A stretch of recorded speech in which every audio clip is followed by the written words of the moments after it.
Now, sports across the United States have continued their tributes to the 19 children and 2 teachers killed by a gunman at an elementary school in Texas.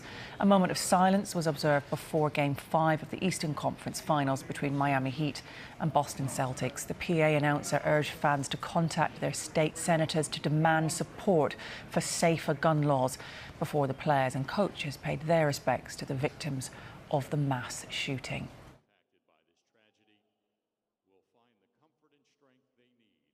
Obviously, it was just tragic news yesterday. I left shoot around the other day, and it was after a game, before game 1. I went straight to school to pick up my boys, and my wife used to be a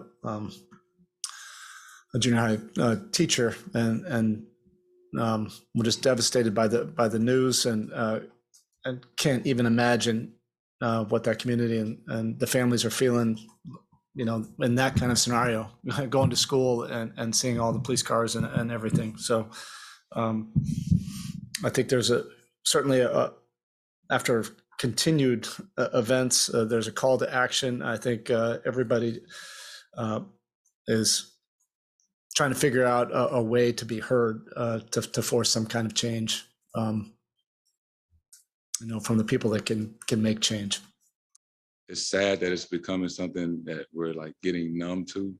And it truly is. You know, what happened yesterday was sickening. And, you know, obviously everybody sends their prayers and condolences to the families of those kids. But, you know, at some point that does get tiring of, you know, going through the same process and the same result keeps happening over and over again. And, you know, I'm no politician and things like that, but I heard something yesterday that the guy, when he turned 18, the first thing he did was bought a handgun and an assault rifle. If you don't know anything about laws, that just doesn't sound like something that you should be able to do.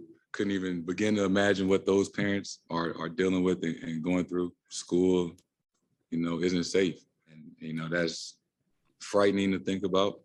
So yeah, it was heavy on my mind last night and this morning. You know, I'm sure with anybody that has children, just, you know, want to hug them a little bit tighter.